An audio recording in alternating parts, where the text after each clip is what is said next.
is our continuation session where Sally and I continue to explore C Sharp and explore building, world-class standardized software. In the last session, Sally and I just went real quick through. We started actually talking about, architecting, low-level architecting a piece of software. What does it mean to have dependencies? What does it mean to have what are these brokers? What are foundation services? How does it benefit, the engineers that are working on a particular project?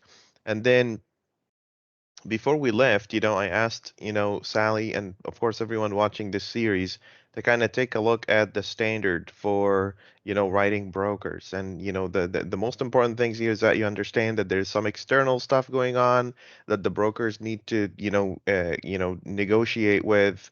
And then there's a business logic on the left side, which, where the brokers plays the role of a liaison, to kind of communicate information between in and out of the business logic or the application. So it seems like Sally kind of went through it. She saw a lot of stuff that, were interesting and a lot of stuff that, she wanted to ask some questions about. Sally, do you want to tell me what's in your mind out of reading this? Go ahead. The first thing about the characteristics, so I'm coming to the part that said on their configuration. So first, Okay. I don't know the concept of configuration and also if the concept like what does it mean. They have Yeah. own configuration. Okay. That's a great question. So brokers normally, let me show you what this is. Let's visualize this together so maybe we can have better answers. Here's what I have for you. So let's say, for instance, so brokers help us integrate with external resources, right? We have that already down. We figured that out. So if you have an app, let's say this is your business logic, this is your code, Mm-hmm. and your code is talking to, you built this little component in here, and this component is a broker. This is the broker that helps your code communicate with some external resource, right? So this is external resource right here, right? So let's say, for instance, to materialize this, when you and I are talking right now, this application, this broker that we built yesterday, this Mm-hmm. broker is helping us save, create, delete, retrieve data from memory, Mm-hmm. right? This one, the one that we wrote yesterday was the simplest of them all because it required absolutely no configuration whatsoever. Because simply any software, any code that you write automatically already have access to memory. So you didn't need to point it in any direction. The memory is already living on your machine and you already have access to it as soon as you create a list variables or an integer variable or whatever variable you create. As soon as you declare a variable on your computer program, immediately you have already reserved a location in memory. Okay. Okay? But sometimes memory is not good enough. Sometimes I want to throw the memory away and I want something a little bit more persistent in my system. So for instance, excuse me. So for instance here, instead of memory, I want to talk to an actual physical database, right? So this is a real database sitting there on your server. Mm-hmm. And this database could be locally installed on your computer, or the database could be living in the cloud. It could be living in another server, right? Now, the question here becomes, how does your broker knows? Because there's millions and millions of databases out there. Some you have access to, some you don't have access to. Which one, should the broker be connected to? How would the broker know, quote unquote, which database to connect to unless we give it this little file in here, a little file.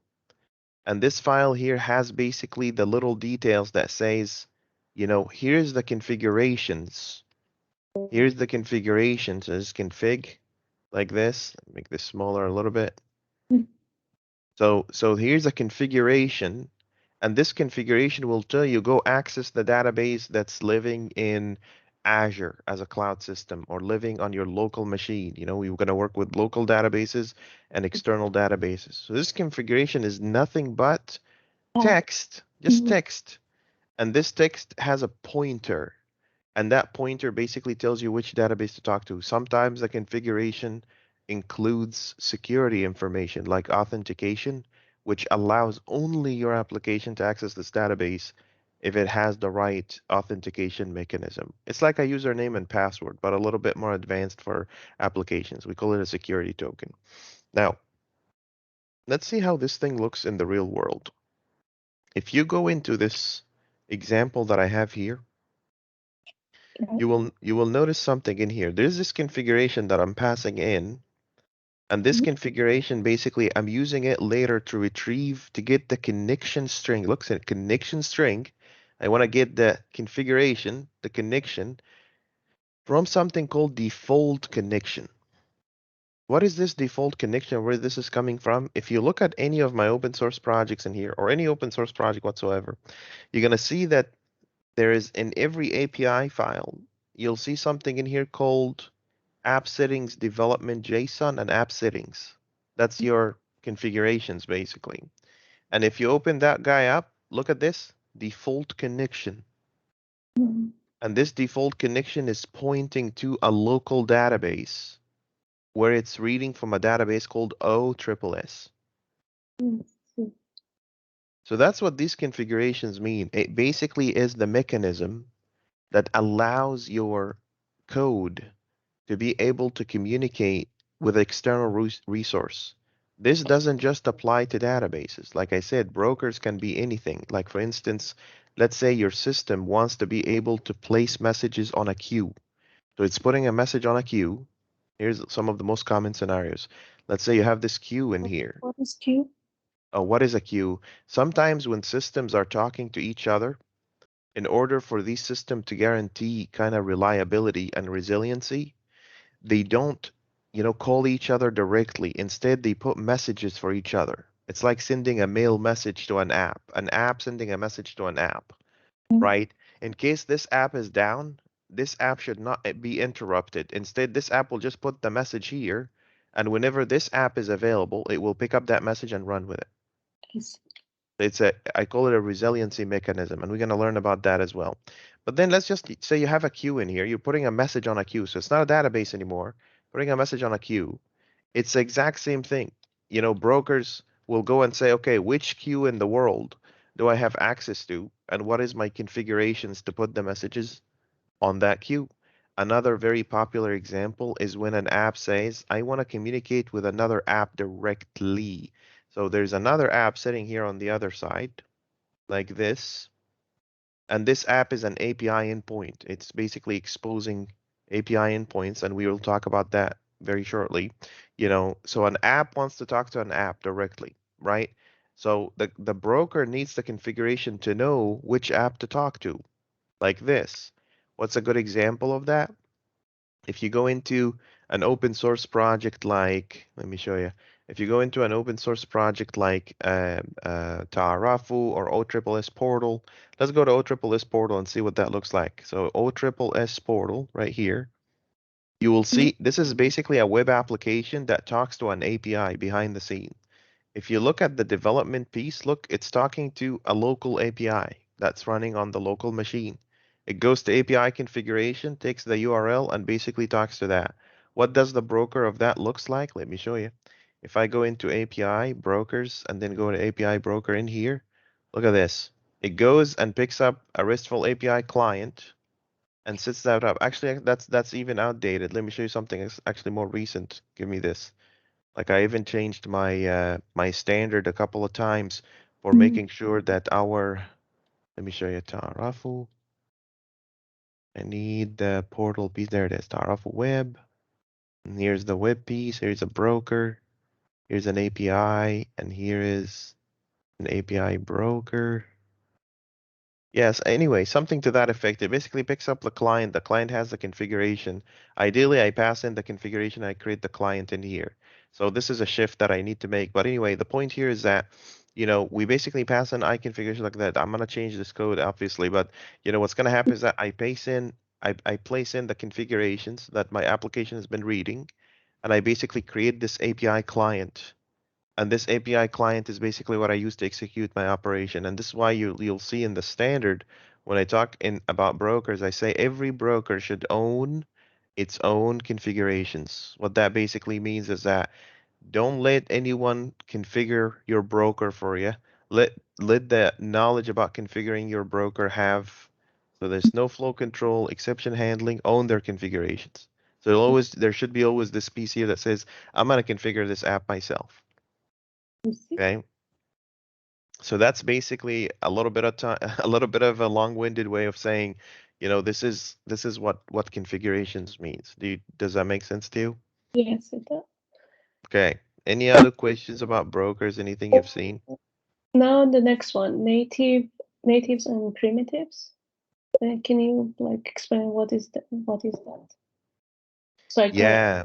Yeah. So here's the deal. Brokers, may construct external model based on the primitive types passed in from the broker neighboring services. What does that mean? So sometimes, let's go back to the black screen here and talk about this a little bit. So sometimes your broker is not you talking to an API directly. The broker is using something called an SDK, like a library. And this library basically is encapsulating all the details that a broker needs to communicate with some external resources, whatever that resource is, right? So basically, instead of me kind of passing raw configuration and making the connection directly, I'm going and using some library like SendGrid, for instance. SendGrid is a very famous SDK where Mhm. engineers basically go and write all the capabilities that you need. Mhm. So you get to just communicate with this SDK and basically send the emails, right? So this email service like this. Okay. Sometimes these SDKs come in with their own models. So they come in with a model like a class, right? Like when you say student, something like that. So I'm gonna call this, this is what I call foreign or external model. Okay. So they come in and say, okay, you're using my library. Here's the classes that you need to use in order for you to be able to communicate with my library. Right? What happens here is that your core business logic shouldn't know about this library. You don't need to know about this library necessarily, right? So what happens is there's a couple of things that happen here. Either the broker exposes these contracts, so your foundation layer kind of creates that model and pass it over to you so you can communicate with the server. That's one thing you can do. Or the opposite here is that your broker creates that model. So you're passing in primitive types, to your brokers. You're basically going and saying, here's first name, middle name, last name, and then you go create that external model yourself and pass it in here. I have recently started doing something interesting about that. So I used to say, just try to keep your foundation layer model or services as far as possible from external models, and that's a little bit of an advanced discussion, I'm aware. But what I'm basically saying, your foundation services half deals with external models or foreign models, and the other half deals with native and localized models. And that's just a little bit of an advanced topic at this point. But all what I need you to understand is that these brokers sometimes a part of their job is to basically abstract away the usage or the leakage of foreign models into your business logic. It tries to keep everything external at this level, which helps your application live longer because it doesn't have any, tight coupling or hard dependencies or any of the garbage, that may come from the outside world. Okay, cool. All Mhm. right. Anything else? Do you have anything else on the broker's model? And I'm not on. Well, before we go to the broadcast, so in the same like what is ACYNC? And how Oh, do you put async. async? Async. Async. Yeah. Uh, What is async? What is value task? This is a very good discussion. Sometimes, let me explain this to you in the easiest way possible. Sometimes you want to go and say something to this effect. I want to go and say, I have this task that I need to accomplish, right? And then I have this other task that I need to accomplish. And then maybe this third task that I need to accomplish. okay. I want all these tasks to go at the same time, Hmm. all going at the same time, without one of them blocking the other if they don't have any hard dependency on each other. So that's task one, task two, and task n. And software engineers, when they say task n, I mean whatever other number of tasks that may come after that. Okay. Task one, two, n. meaning whatever number of tasks. And let's say this is your function. So this is a function that's executing this operation. Mm. And your function wants to say, if your function just lets these tasks go off like this without awaiting them asynchronously, what happens is that your function might exit before the task is complete. Nice. So before the task even finish, your function might just exit before the task is actually complete. Instead, we go and say, okay, put this identifier on my function that's called async and await each and every one of these functions so you don't exit until all of them have actually kicked off. Mm. Each one of these, so these two words are always attached to each other. Async and await. You'll see these two words always coming together. Why? Because you're basically saying my function is asynchronous, right? So it's waiting for every task inside of it to be done first. And then it goes and says, yeah, after these tasks are done, then I will be done. Right? Let's see what this looks like in the real world. And this is important because if your function exits before the task is over and there's still threads in the system that are still handling your work, what's really going to happen is that you might never know what happened to that task that you're calling. Good. For instance, let's say you have a request coming in to register a student at a school. Mm-hmm. So this is register student. We Mm. want to create an account for them. We want to create a library card for them, and then we want to reserve their place in classes. If I go and fire these tasks like this without waiting for each and every one of them, without them blocking each other, I may never know whether this student have successfully reserved a place because this might fail, but I'll never know because the function already ended, finished. See what I'm saying? Yeah, I got. So this asynchronous await task situation goes into a topic called concurrency in software engineering, which is basically the ability to kick off multiple things at the same time and basically wait for all of them to be done. And there's some really nice tricks that we use there to kind of make sure that our application is non-blocking. Non-blocking meaning that it allows other processes to run while the other ones are still being waited for. In our scenario here, we're basically going and saying this is an identifier, like a wrapper of these tasks that are running. And then we're basically going and saying, hey, send this email asynchronously and don't exit this function until this function is done. This is why I'm waiting for it. I'm waiting for this function until it's done. And we will use this a lot, a lot, a lot. So we will come over it again and again and again. Okay. What other questions you may have? So coming down from the languages, so can you a little bit explain Mhm. this part? Like the one that we built, we use SQL or not? So I guess we, Yeah, the one that we built is literally using just memory. We're not communicating with anything. It's just the memory in our computer. yeah, So if you go into, so this is why I use kind of a really basic language when it comes to kind of persisting information. So let's go back here to Sally Library.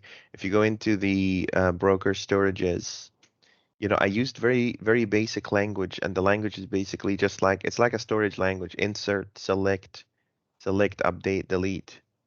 So you'll see here in the language, in here it's basically brokers speak the language of the technologies they support. For instance, you're doing storage, you're storing stuff, then speak, language of storage, like select by ID. okay. If you're talking to a queue, then you say in queue. If you're talking to an API, you'll say post, get, Mhm. put. Uh, Mhm. Now I got it. Like, so this is another like queue or what is this? RESTful oh, function? RESTful. That's basically an API calling another API. So you're not Oh, really you're not really saving data on storage anymore. You're just calling another application to do work for you. Mm-hmm. now I got with that explanation that Mm-hmm. I could Mm-hmm. start. And then yeah, coming down to the broker types. Mm-hmm. So entity brokers, support brokers. Uh, Yeah, what is that stuff? So entity brokers, like the stuff that we built yesterday in the Sally library, this is entity broker because it targets a particular model. mhm. It's talking about a model that's very native and specific to your app. right? It's very localized to your app, which is the book. So these is what I call entity brokers because it's really trying to fulfill a part of your business logic, right? But there's also supporting brokers like date time or logging. Sometimes you want to go and say, I want to put the most recent stamp the record that I'm about to save in the database with the recent date time so people know when I added that record in the database, Okay. right? And how do we do that? We basically call a support broker like this, or I call it utility broker. It basically comes in and basically says, "This is my date time broker. Give me the recent date time, Mm, and based on that recent date time, let me go ahead and basically persist, the record of the date time." So these guys here, these you can call from anywhere in your application because they're not specific to any business. You don't have any business with anything related to your app. You'll find Datetime Broker in an app that saves student information, and you'll find Datetime Broker in a social media app, and you'll find it in a financial app. It doesn't matter. It's not specific to any app. So these are called support brokers. mm, You don't really play a fundamental role in your business logic. They just support your app in terms of additional details that you may need to proceed with your operation. The other thing here is logging broker. A logging broker is even lighter. It's more of a utility broker or a support broker. This logging broker basically just helps the engineer know what happened. It's like it's like a trace for what's happening to your application, right? Basically what happened with my application when at 5:55 my application failed. Why? Where did it fail? What exceptions did we receive? And we'll talk about exceptions in a bit. What issues happened to my application? I need to log and trace all the incidents and all the events that are happening in my system so I know how to better, support my system and be able to help my customers who are using my application know exactly what happened. Does that uh, make sense? yeah, so sounds perfect.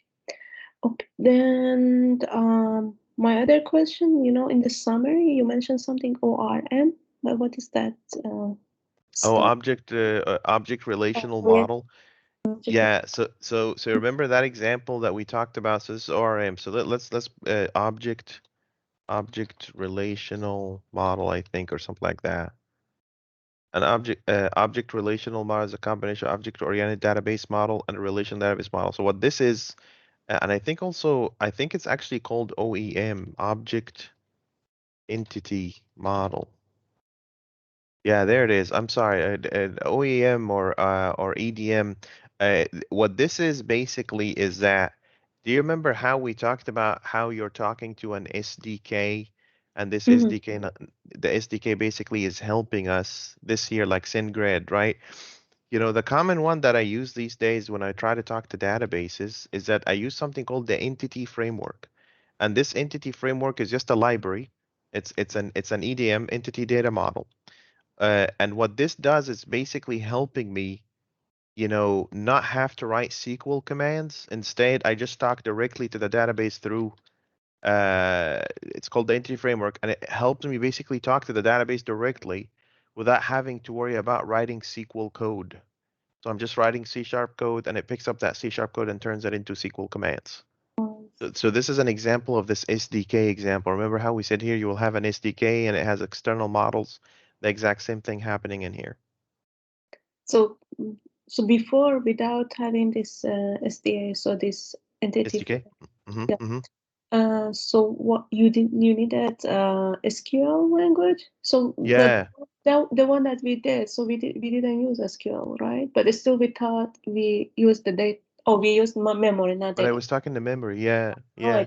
Right. And you'll even until today, you'll see some engineers they use something called Dapper. Let me show you. It's very interesting. Some Okay. engineers will go and say, I don't need to use this OEM or EDM. I just want to go straight to using SQL. You'll see some folks in the .NET world, at least, they use Dapper for .NET. So let me show you what that looks like. They go like this and they go and say, they say, no, I love my SQL. I don't want something to tell me what to do with my SQL. So they go and do stuff like this. Mm, See, they're writing SQL commands to be able to communicate with the database. So for Mm. instance, and instead of us going and saying find or select my ID, like look at this command in here and then look at this part in here. If you go into one of Yeah. my, if you look at here, for instance, let's look at the API, brokers, storage. Let's just pick up one of them. It doesn't matter. It can be anyone. So let's just pick up one teachers, for instance, right? So for Mm. teachers, when I try to find a teacher by an ID, Mm. right? What do? I go and say select teachers by ID, and then I go say teachers find async, and I just pass in the ID. That's the entity framework Mm. into play. It's just as simple as this. I don't have to know SQL. I don't have to know how things work. I just need to just talk to the entity framework, defined with this DB set connecting me to a database table, and it will just do that for me. So this find async. In Dapper, some people will say, no, I don't want some magic happening to allow me to connect to the database. I want to write my SQL command by hand.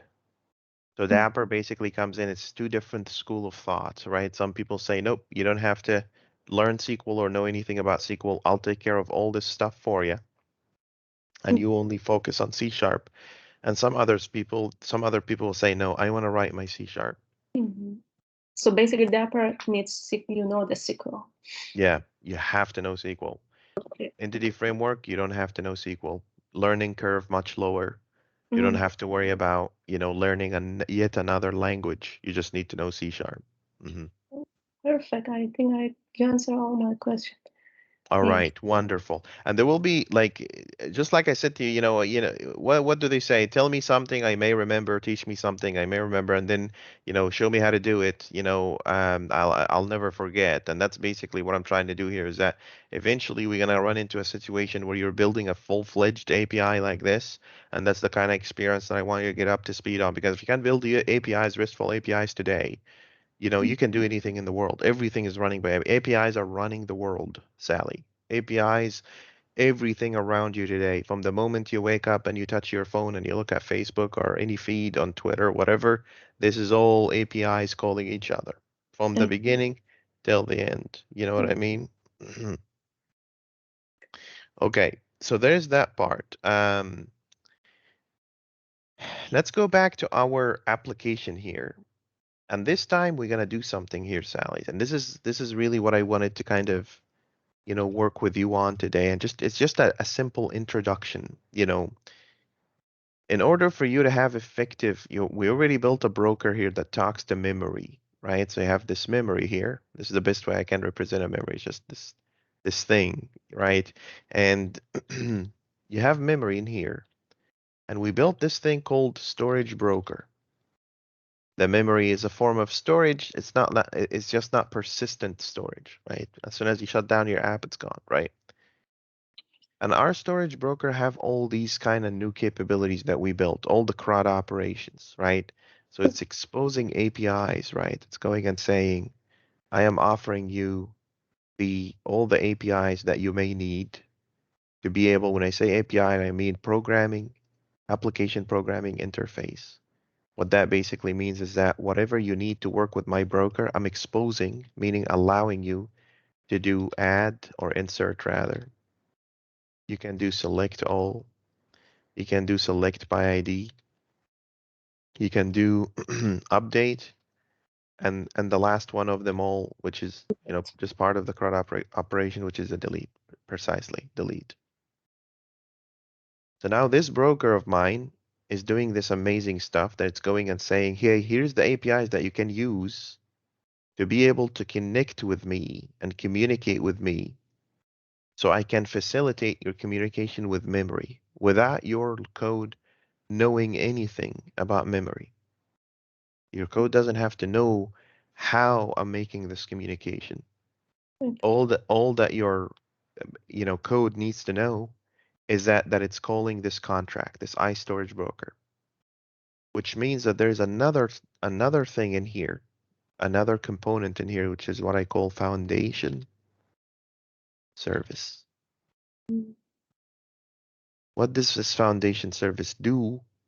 What it does is that it facilitates communication between itself and the rest of your application. What that means is that it will use each and every one of these APIs to process business logic. Now, focus with me on this one. Foundation services do two very important things.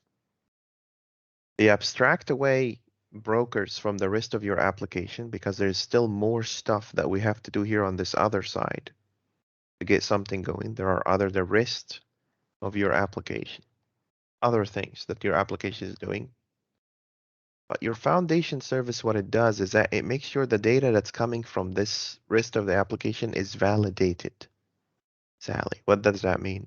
Before I call insert, I need to make sure that the object that I'm passing in is not null or is not Mm. corrupted, right? For instance, let's go back to your application here real quick. Where is Sally's library? It's right here. Let me just open up the code here just to show you what we're up against here. So your brokers don't do any validation. They don't do any work around sanitizing the data, right? So at any point in time, if I go into my program here and say var storage broker, let me zoom in here for the people on their phones. So storage broker equal new storage broker like this. Excuse me. Let's say I use my storage broker. When I said storage broker dot insert book, I just passed a null in here. It won't complain. It'll just blow up Mm. because it's not the storage broker responsibility to ensure that the data coming in is pure and validated. Like, mm. Some other component takes care of making sure that before they call this liaison, this external resource, some other component needs to come in and say, no, actually, this component, this past end request is invalid, and I can't move forward without making sure that this request is valid. So that's the first responsibility. Foundation services, number one responsibility, validate incoming data. The number two responsibility is map external models to local models. What does that mean?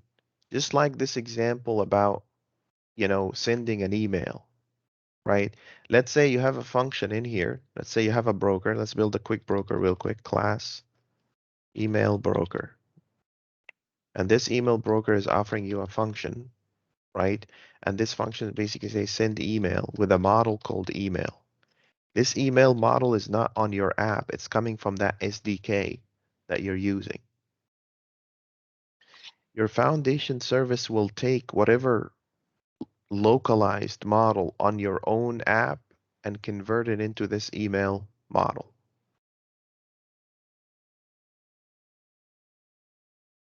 So its main responsibility is to go and say, whatever local model I have on my system, I'm going to map it into that. And when something comes back, like this is both ways, both ways. Mm. Yeah. So whatever something, let's say this guy is returning also this native model. We take that native model and we convert it back into a non-native model, a non-external model, Mm. right? So this is validate incoming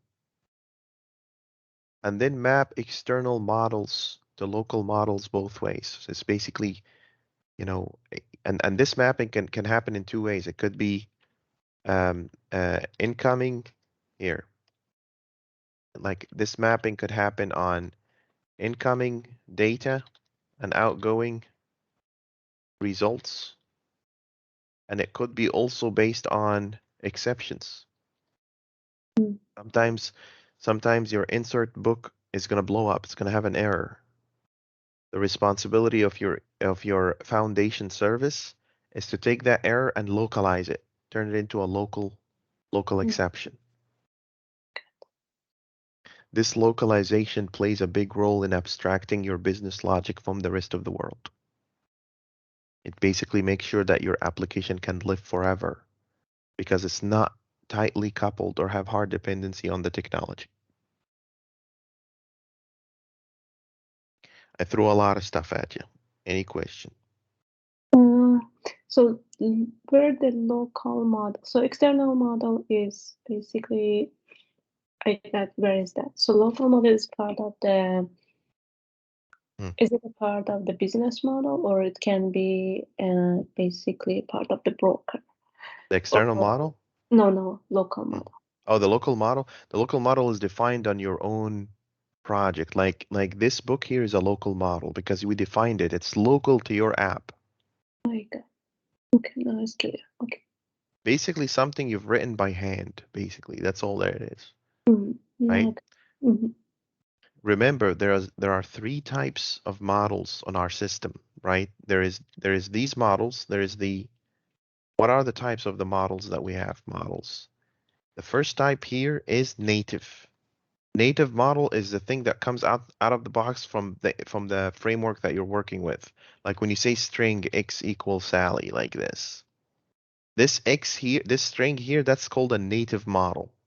It's native. You didn't build it, and nobody else, imposed it on you when you're doing an integration. It's just the framework that you're working with. This one is very important. And then number two, there is the foreign or external model. And this foreign or external model is the models that are coming to you by using an SDK, using a library from outside into your system, Mhm. right? These external models is like the SendGrid example, or the queues. If you're using Azure queues, you will see that Azure queues is imposing, their own models. So that's what I call foreign or external model, Mhm. right? And then the last thing in here is Local model. local models. And That is. these local, exactly, this is the stuff that you write by hand. Mm. The rule here is that your foundation service makes sure that no external or foreign model makes it through to the rest of your application. Mhm. If there's one thing I can convey in this session, it's just this one piece that your foundation services are the filter that makes sure that if this is your foundation service here, like this, it makes sure that if this is an external model coming, this is external models coming in. As soon as these external models go through here, they come from the other side as local, Local model. Like. local models. And then vice versa, the opposite is also true. The opposite here is that when, here, this guy goes out like this. So this is your local model, right? The opposite is also true. If a local model is coming through as an incoming to this foundation service, Mhm. oh, can I flip it upside down? That would be really cool. If the if the incoming is coming if your data is coming from the rest of your core business logic, it makes sure that it gets mapped back into an external model, so your brokers knows how to deal with it, Got that. right? So this is local model, and this is what about native models? Where should they live? Let's say I have a native model in here, Mm-hmm. Did it in all of and all of them. them? Mm-hmm. That's absolutely right. It's the framework. Yeah. It's like when you use date time and use some people, and I know this might happen at some point in time, some people will go to the extreme and they say, I want my business logic to be framework agnostic. And that only can happen if and only if a programming language like C Sharp can run on the JVM or .NET or whatever framework is out there, regardless.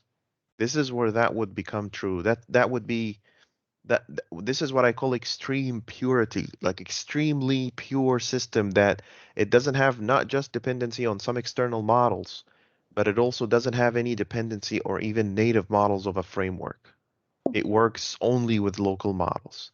And if, the more pure the system is, the more likely it is to live longer.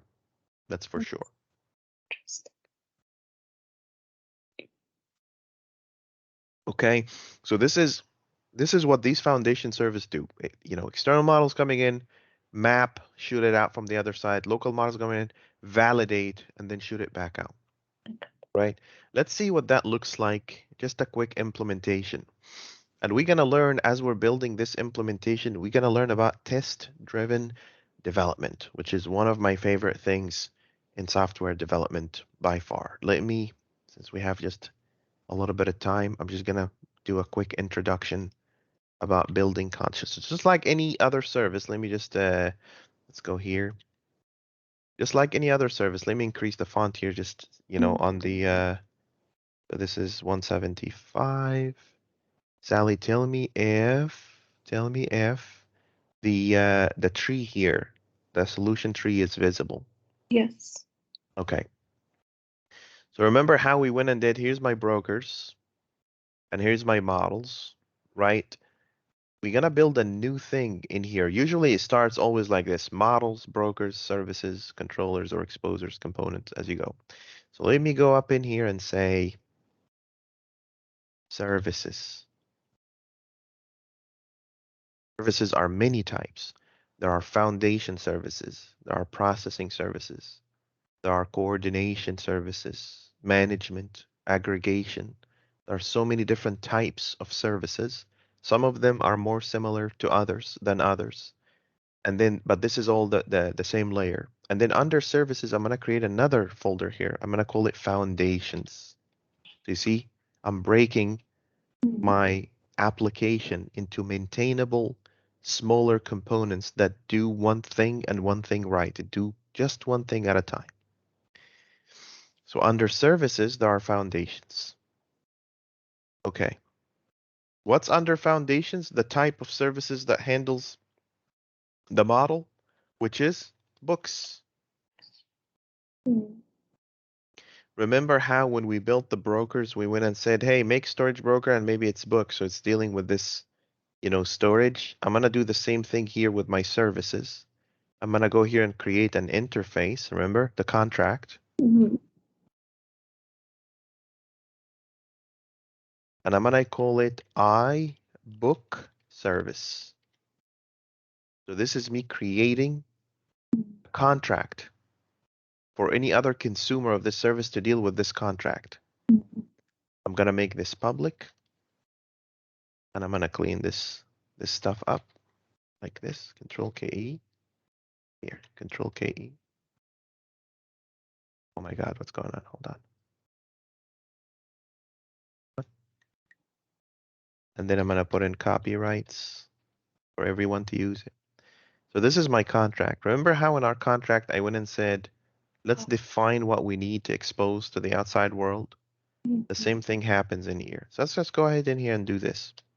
Book, add, look, the language here is going to change. Add book. What? Why did I say insert Yes. in the storage broker, but now I'm saying add book? Because it speaks a different language. Every realm speaks a different language about a similar functionality. Services tend to stay neutral. They don't have to reflect a particular technology they're communicating with. So they don't say insert book anymore. They just say add book, because add book could be add book to a queue or add book to a database or add book to a memory or add book to an API. It doesn't matter. All right. So this is the interface. That means I need to go here and create service that basically fulfills this contract. iBook service. Look, it's creating the same function for me, but it's saying it's not implemented yet. Now here's a question for you. In order for this service to be able to add books, what kind of dependencies does it need? What kind of components in our system does my book service need to talk to in order for it to be able to add a book into memory? Broker, storage broker. Exactly. Thank you. So we go and define it like this. We go and say private, read only, storage broker. Very well done. Storage broker like this, and this is my storage broker. And then I'm going to go and build a constructor which will allow me to pass in this dependency, something called dependency injection, which we will talk about in a bit. So So one question. Should go we ahead. use iStorageBroker.books or just iStorageBroker? Oh, it's Right? just storage broker because these partial classes, they're not really like in the file name, it's called .books, but its name is still just storage broker. Like it. Okay. So that means in order for this service to actually be fulfilling to its purpose, all it needs to do is to go here. This add book function can go here and say this dot storage broker dot insert book. Done. Look how we connected the service to the broker through the contract. Mhm. But What is but that's this? This is like this. ah, but that's not good enough though, right? It's not good enough because the service does a little bit more than just calling a broker, right? Do you remember? The service needs to go and say validate book. I need to know that this book is in good format. I need to go inside the book model and know that the ID is not empty. The string, the title is not empty, null, or white space, that there is an author, the price is not zero, the page count is not zero, the release date is realistic, it's not in the future or it's not 50,000 years in the past, all that kind of stuff. Okay. So remember, it's going to take this model and validate it. And then after it validates it, it will go and try to insert it. The third thing that it does, it will try to handle all the exceptions. Maybe add book is not ready. Maybe we have memory leakage. There are so many things that may happen that we're going to talk about in the next session. So for now, I'm just going to go here and say throw new not implemented exception. And starting the next session, we're going to learn about a concept called test-driven development, meaning that you need to write a test first before you are able to write an implementation. This is how you build industrial software, like software that does not that you can make any changes to it without having to worry of breaking any existing functionality. Test-driven development is very, very important, and I will walk you through every single tiny step just so you understand what test-driven development is. If you're writing modern software development, test-driven development is a must-have, to understand what we're working with here. So anyway, let me commit this piece here really quick. Foundation, initialize book service. I'm just initializing the book service, pushing this all the way up to GitHub. And here's some assignment for you. Another assignment. Here's what I want you to take a look at. Okay.